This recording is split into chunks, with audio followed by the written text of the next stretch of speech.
Hi, welcome to the session. Thank you for joining us as we discuss modernising Microsoft Enterprise workloads using AWS tools for .NET and SQL Server applications. I'm David Beattie. I'm a Solutions Architect Manager specialising in Microsoft technologies in AWS, covering the Asia-Pacific region. I'm also joined in this presentation by Sandy Miller, who will introduce himself a little later. So here's our agenda for today's session, modernising enterprise workloads with AWS.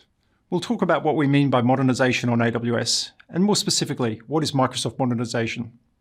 Sandy is then going to talk about SQL Server modernisation pathways, because SQL Server databases are a critical component of many enterprise workloads. Next, Sandy will demonstrate AWS LaunchWizard for SQL Server, which is a really easy way to get started on AWS modernisation journey for SQL Server. I'll then come back and talk about .NET modernisation pathways on AWS. .NET is another critical technology of many Microsoft Enterprise applications, so we'll cover several AWS capabilities to help you modernise your .NET applications. We'll then have a demo of AWS Microservice Extractor for .NET, integrated with Porting Assistant compatibility, which are two of our newest capabilities for .NET modernisation. So let's start with modernising enterprise workloads with AWS. This slide shows our commitment to Microsoft workloads on AWS, starting back in 2008. We've actually been running Windows workloads on AWS for longer than the other major cloud platforms have existed. We got started with Windows Server 2003 and SQL Server 2005, and since then we've added support for all new important Microsoft technologies. Through the early 2010s, we added a lot of managed offerings, such as the AWS Directory Service and SQL Server support on RDS.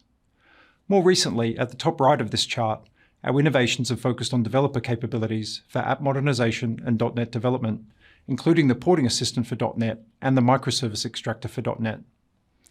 Our pace of innovation has not slowed, and we now support 485 instance types that can support your varied Windows, .NET, and SQL Server requirements. We have 285 different armies for Windows workloads to get you up and running quickly with Windows, and we have 40 different Linux armies with .NET or SQL Server pre-configured, helping you commence the modernization journey. Next, it's important to understand what we mean by modernization. Modernization is the process of progressively transforming existing enterprise applications. Modernization helps you take advantage of modern infrastructure architecture capabilities such as containers and serverless architectures. It helps you to adopt organizational patterns such as DevOps practices and helps you maximize the resiliency and efficiency of your infrastructure. It also allows your company to focus on innovating for your core business and for your customers, rather than the undifferentiated heavy lifting of managing servers or maintaining monolithic applications. What about Microsoft Modernization? As you saw from the capabilities slide, we have an increasing array of capabilities focused on Microsoft Modernization. Now, don't let the quantity of these capabilities put you off, as there are tried and tested pathways for Microsoft Modernization. For applications, we have managed AWS Elastic Beanstalk to help you automate, scale, and load balance your Windows VMs. We now have Windows containers, including EKS, ECS, as well as Fargate support, which means you don't have to manage your own instances. We support .NET Core, including .NET 5 or 6, and you can run this on Windows or Linux. You can choose to run .NET 5 or 6 on Linux containers, which is a game changer for .NET applications. All of these capabilities allow you to move your .NET monoliths to microservices as a modernization approach. And last but not least, we can go serverless and run .NET 5 and .NET 6 serverlessly with AWS Lambda. On the data side, we have multiple modernization approaches for SQL Server databases, including fully managed, SQL on Linux, and other capabilities, which Sandy will talk about shortly. For infrastructure, we have managed OS upgrades, which you can automate with AWS Systems Manager, which simplifies the lifecycle of your Windows servers. We have managed services, including AWS Managed Active Directory for directory services and FSX for Windows file storage, eliminating the need for you to have a sysadmin team manage the server instances for Windows directory and file services. As mentioned, we have the widest variety of instance types in the market. This allows you to reduce your costs and run the most optimized compute instance for your workload, no matter how varied your requirements. We frequently help our customers to run an optimization and licensing assessment, or an OLA, for their Windows workloads, helping them choose the optimal instance types for their workloads. AWS License Manager simplifies your license management, not just for Windows servers and Microsoft applications in the cloud, but also your on-premises workloads and for vendors such as SAP, Oracle, and IBM. AWS License Manager also simplifies your license management for any EC2 dedicated hosts that you require. Microsoft Modernisation is also taking your legacy Common Off-the-Shelf Software, or COTS, running on Windows and replacing them with cloud-native SaaS solutions. All of these capabilities for Microsoft Modernisation enable great outcomes. They help you reduce your technical debt, they enable optimal performance and reliability for your Windows applications, they allow you to scale as the demands on your business increase or decrease, and they allow you to optimize your costs by moving to the open source cloud-native services. Next, I'll hand over to Sandy Miller, who'll cover the SQL Server modernization pathways before we cover .NET modernization.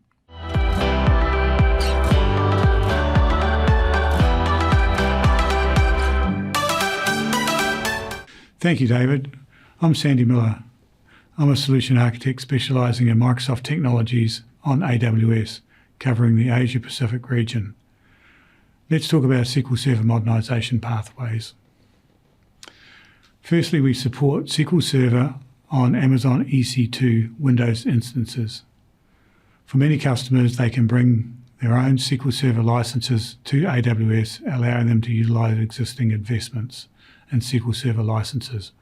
Or another option is to use licenses included for SQL Server and perhaps choose from one of our multiple AMIs to quickly get your SQL Server instances in the cloud. These first steps are often a game changer for customers as they get the ability to optimize their underlying instances to whatever type of compute best suits their support workloads. Next, we support SQL Server instances on Linux. This is often the beginning of a transformation and modernization journey to cloud-native database technologies, but we enable the high availability configurations of SQL Server for Linux. With SQL Server on RDS, we offer fully managed SQL Server, so your team gets to focus on optimizing your application while we fully manage and operate the underlying instances. From there, customers begin to unlock the power of the data by adopting a data lake approach and integrating their SQL Server data with their data lake to derive transformation with the business. Next, customers adopt open source cloud-native database solutions such as Amazon Aurora or our NoSQL database service Amazon DynamoDB. These drive down costs and scale to the globe, unblocking your teams to innovate. So how do we get to these great new capabilities? We have many tools to help customers with their SQL Server modernization journeys, two of which are highlighted here. LaunchWizard for SQL Server, which helps customers quickly get up and running, and I'll show you that shortly. And Babelfish for Aurora PostgreSQL, which is a new capability that allows Aurora to understand commands from applications written in SQL Server. Today we will demonstrate how to install Microsoft SQL Server on Linux in an availability group configuration using AWS LaunchWizard. For those of you not familiar with LaunchWizard, it is a free tool from AWS. It guides you through the sizing, configuration and deployment of enterprise applications following AWS Cloud Applications best practices. AWS LaunchWizard supports Microsoft SQL Server, SAP, Active Directory, Amazon EKS, and remote desktop gateway deployments. Today we will build a 3-node Microsoft SQL Server on Linux 2019 running on Red Hat Enterprise Linux 7.9. To begin, log on to the AWS Management Console using an appropriate user account. Navigate to LaunchWizard and then MS SQL Server, and then create deployment. Next, review your permissions to ensure that you have the required rights. I will stay with the default setting and use the currently logged on user. Next, select Red Hat Enterprise Linux as our target operating system. This changes the availability deployment models. Different options will be available. Red Hat Enterprise Linux is only available in high availability deployment modes. Next, enter the general settings, including the deployment name. Next, if required, select Simple Notification Service, SNS, for alerting. The following steps configure connectivity. I will select Create a new virtual private cloud. Note, if you use an existing virtual private cloud, then you may need to make sure that it meets the minimum requirements for the deployment. Next, we will need to consider various accounts, passwords, and components used in the solution. Next, we will set up SQL Server SA account. Note, the SA account cannot be renamed. Next, select the following displayed AMI. Next, we will set the HA cluster password. Note, the HA cluster is a system account and cannot be renamed. Next, we will configure the SQL Pacemaker account password. Next, we configure an S3 storage location to store certificates during the implementation. Note, the naming convention must be followed, otherwise the deployment will fail. Next, if required, configure the optional settings. I will set the node, database, and availability group names to make the solution easy to manage. Next, now we need to define our infrastructure requirements. Next, you can choose between being based on infrastructure or instance type. In our case, I selected instance type C5.4x large and GP2 volumes. If required, you can change the volume size. I will leave them as standard. Next, add tags if required. That is the end of the configuration. Next, we can now review estimated on-demand costs to deploy and all the configuration options. Next, we can review and deploy the solution. You can monitor the progress via CloudFormation, and it should take approximately 1 hour to complete. So what did we build? 3 Red Hat Enterprise Linux 7.9 with Microsoft SQL Server 2019 on Linux hosts. 1 primary host running SQL Server 2019 Enterprise Edition. 1 secondary host running SQL Server 2019 Enterprise Edition. 1 configuration host running SQL Server 2019 Express Edition. This host has minimal load and therefore will be configured to Microsoft's minimum SQL Server sizing and use the no-cost Microsoft SQL Server on Linux Express Edition. 3 EBS volumes per host, 1 overlay or floating IP address, and 1 SQL Server on Linux availability group. So that was LaunchWizard. That helps you start your SQL Server modernization journey.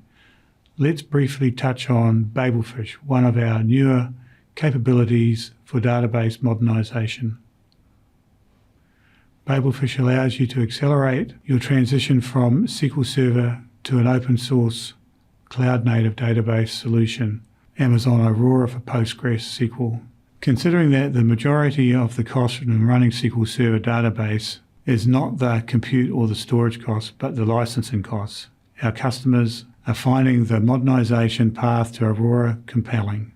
Babelfish makes this transition easier by allowing you to run your applications written in SQL Server on PostgreSQL with little or no code change. You can then begin to transition your application to native Postgres by running SQL Server code side by side with new functionality built into using native Postgres APIs. It helps you to complete a migration to Aurora more rapidly, saving you from months to years of changing your application code to PostgreSQL. Now, let me hand back to David to talk about .NET. Great, thank you, Sandy. Now let's turn to the second component of many Microsoft Enterprise applications, the .NET software components, and the pathways we support to modernize these applications. So how does AWS help you with this journey? As a developer, why do you care about managing EC2 instances or running a Kubernetes cluster? Well, you shouldn't have to worry about any of that. And this is where AWS has created capabilities that take that pressure off you. Instead of figuring out how to deploy to EC2, you can use a service like AWS Elastic Beanstalk to deploy your application on top of EC2. It allows you to quickly deploy and manage applications without having to learn about the infrastructure that runs those applications. With containers, we have both our Amazon Elastic Container Service, or ECS, and our Amazon Elastic Kubernetes Service, or EKS. Each of these takes away the burden of creating and running a container orchestration system off your shoulders so that you can just worry about the code and the architecture. Additionally, you can use AWS Fargate. It simplifies the adoption of containers by making it even easier for you to run Windows containers on AWS. Finally, we have AWS Lambda to let you build event-driven architectures for microservices without having to deal with servers at all. No more worrying about scaling, resiliency, patching. All of that is abstracted away for you, and you can focus on your code. So let's look a little deeper at what path is right for you in your application. Essentially, we have 3 paths, starting with rehost. Rehosting involves moving your application, often from on-premises to Amazon EC2. This is often the first step in a .NET application modernization. Second comes replatform. This is taking your existing application and choosing the right containerization solution that best suits your application. This could be AWS Fargate with ECS managed Windows containers, or it could be our Elastic Kubernetes Service, EKS, running Windows or Linux containers, or ECS running either Windows or Linux containers. It really does depend on your application. You no longer have to take on the burden of getting your application up and running on compute instances. All you do is define your workloads via pods, tasks, or services, and let AWS handle the undifferentiated heavy lifting. Thirdly, we have refactoring. Refactoring is updating your existing application, moving to microservices using serverless services like Lambda, or choosing one of our container technologies with your refactored code. AWS Lambda could be your ideal compute environment. It has support for both .NET 5 and 6, and it's a Linux-based computing environment. You may also choose one of our container services after you've refactored your code. An example could be refactoring your .NET Framework code to .NET 6, and then running your application on AWS Fargate with ECS-managed Linux containers. In reality, most customers choose a combination of these options. Customers have applications in different phases of modernization and move through the 3 approaches as their applications are increasingly modernized. So, with all this modernization talk, refactoring and other work, you're probably wondering how we make this easy for developers. That's where our development tools come in. Since 2008, we've been building these development tools for .NET developers. They include the IDE integrations for Visual Studio, Visual Studio Code, and for Rider. We have programmable SDKs, including the AWS SDK for .NET and the AWS CDK for .NET, which helps you define infrastructure as code on AWS. Command line tools, which many of our developers love to quickly build and deploy .NET applications using the CLI. Next are our CI/CD integrations, which are an important part of the modernization journey. Back in the early days of .NET, continuous integration was quite a new concept and was rarely thought about by Windows developers. But today, CI/CD and DevOps practices are the gold standard, and these integrations help you manage, upgrade, and refactor your code faster, safer, with less effort, and increase transparency and accountability. Lastly are our migration and modernization tools, which are AWS tools to accelerate your modernization to containers or to serverless. These are App-to-Container, Porting Assistant for .NET, and one of our newest tools, AWS Microservice Extractor for .NET. Overall, these development tools are a powerful set of capabilities for modernizing your .NET applications. Double-clicking on AWS App-to-Container. If you want to rapidly containerize and migrate existing applications to one of our container services without refactoring, then you should try App-to-Container. The command line interface is familiar and intuitive, and it's an easy and prescriptive approach to try against your .NET application. Many of our customers have had great success with App-to-Container and have quickly realized the benefits of containers through this approach. It also works for Java. It also supports Jenkins for setting up a CI/CD pipeline to automate building your applications in containers. Next, AWS Porting Assistant for .NET is an open source tool that scans your .NET Framework applications and generates a .NET Core compatibility assessment. It runs as a standalone tool, or as an integration in the Visual Studio IDE, or as an integration with the Microservice Extractor for .NET. First step, it will scan your code base. Then it will analyze your existing .NET Framework solutions and projects to find out which packages and APIs are compatible and which are not. It will find out what the cross-project interdependencies are, and then it will generate an assessment report that informs you of the incompatibilities and suggests replacements for you. Then it will help you port the application to .NET Core or .NET 5 or 6 by updating the package and project references and files and APIs. Porting Assistant recently added support for .NET 6 and conversion of ASP.NET Web Forms applications to ASP.NET Core Blazor. It really makes it easier for you to start porting your application to .NET Core. Our final double-click before a demo is the AWS Microservice Extractor for .NET, one of our newest capabilities for .NET Modernisation. This tool was designed to assist you, the developer, in the process of extracting functionality of your legacy .NET Framework application into microservices, and also updating your monolith as you extract those microservices. So we're looking at .NET Framework 4.7 and 4.8 C# applications as the targets. The Microservice Extractor does not support VB.NET or any of the other .NET languages. The key capability is how Microservice Extractor identifies part of the application to carve out as separate services. It does this by first scanning your application, then presenting it visually to allow you to group components that may be suitable for extraction. It then helps you to update your code to prepare for extraction. You can imagine that if you're extracting a microservice from your .NET monolith, you'll need to replace local calls with remote API calls. This is what we do in the next stage. Then, Microservice Extractor extracts these parts of the application's code base as separate code projects. Microservice Extractor is an assistive tool for .NET developers, not an end-to-end capability like app-to-container. So it won't eliminate the need for your programming expertise to break your application into microservices.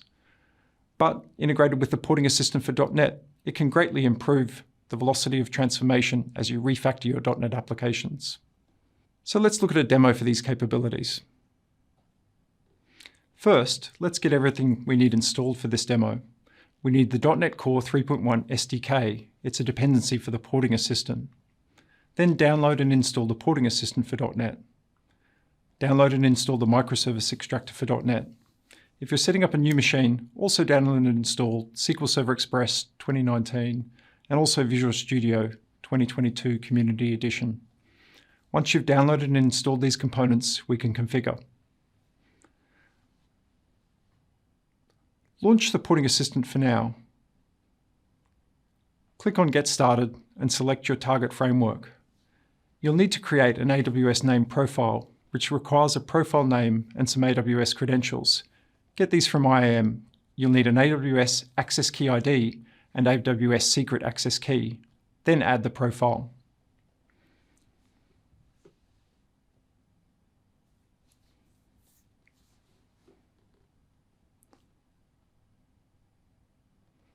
Select the profile and then click Next. Porting Assistant is now set up, and we'll move on to the Microservice Extractor.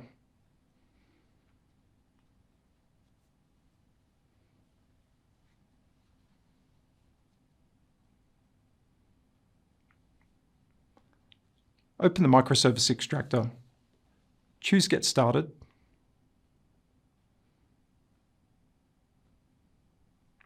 Choose a region. You'll see your AWS name profile will be there. Set your working directory. I'm going to select C code where my sample project is located. Your update path will be set.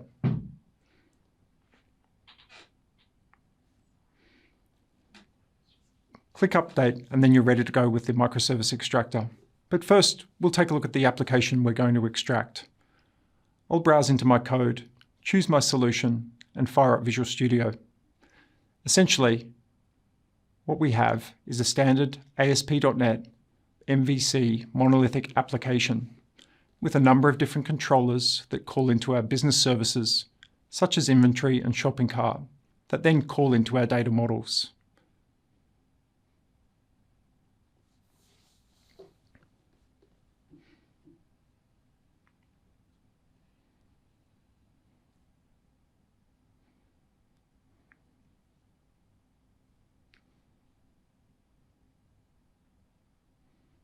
A quick preview of the application. It's a typical shopping cart type application where we can browse our products and add them to our shopping cart. It's simple but representative of a typical enterprise application.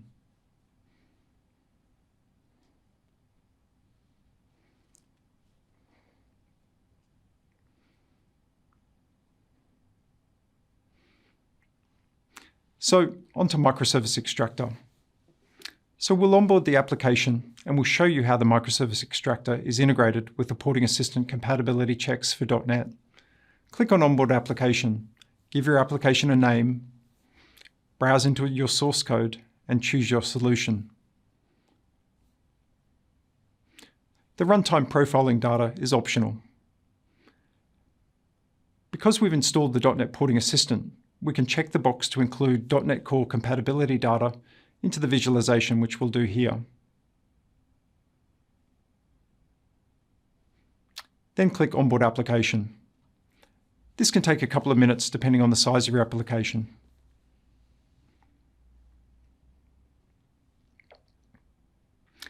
It's now completed and we'll move on to visualization. So we choose our application and click on Visualization. And here we see our application laid out as a graph of nodes and edges. The nodes represent the classes in our application, and the edges represent the dependencies. If I zoom into the shopping cart controller, I can see that it has dependencies on 4 other classes, including the inventory class. I'll choose the inventory class. It has 3 inbound dependencies. So our store controller, our home controller, and our shopping cart controller depend on inventory, and it has a couple of outbound dependencies. What we can also check is our .NET Core portability, which was added by the Portability Assistant for .NET. And you'll see that our inventory class is compatible with .NET Core and could potentially be extracted to a microservice running on Linux with .NET 5 or 6. The unit of extraction is called a group. So you can create a group by right-clicking, add node to a group, and entering a group name.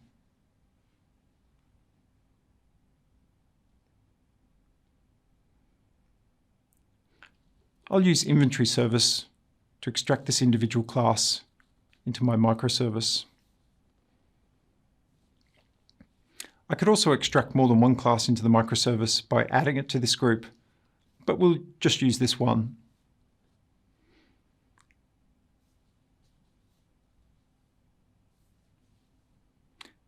There are a couple of additional ways of visualizing your application in this tool. You can explore the alternate visualizations and look at either the namespace view, which would be useful if your application is broken into namespaces, or the island view.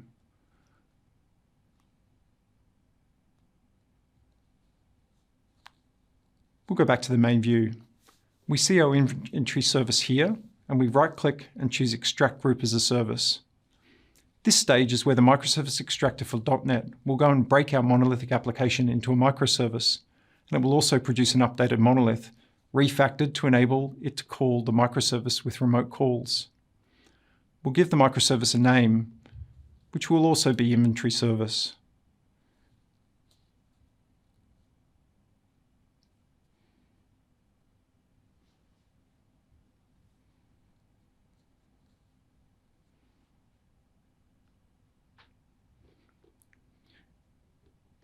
We see again here the .NET Core portability score. We also see all of the dependencies and their .NET Core compatibility, which are also good. And we also choose between using remote method invocation or local method invocations. We'll choose remote, but it can be later changed easily in the application config.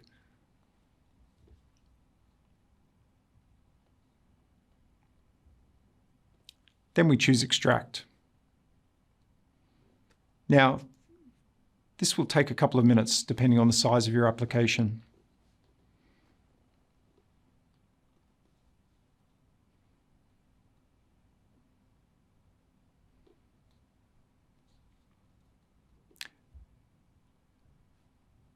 When it's done, you'll see Microservice Extractor has created 2 new sets of source code, one for our extracted microservice and one for our modified monolith. The original solution that we scanned is left untouched. We'll take a quick look at both of those.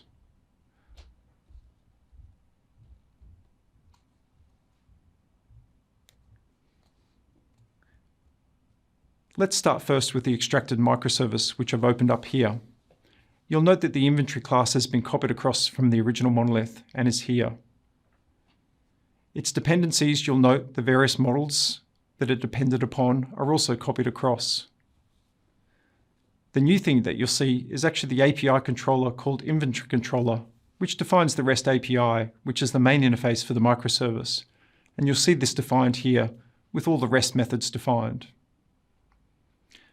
Now, a little bit of refactoring will be required.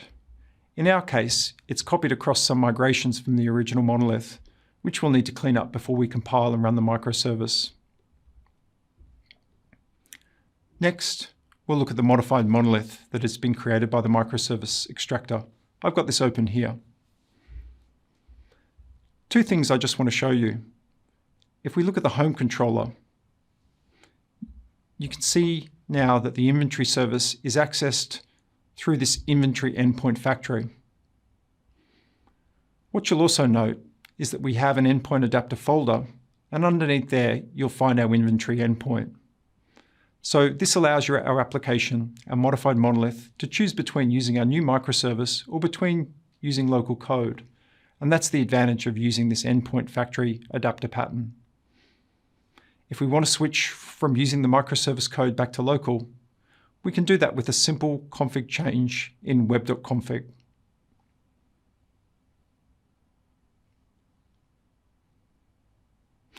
These are really the two key changes in the monolith. But test your own application and take a look at the changes and the endpoint adapter pattern and see how this enables your monolith to communicate with your new microservice. So that concludes the demo.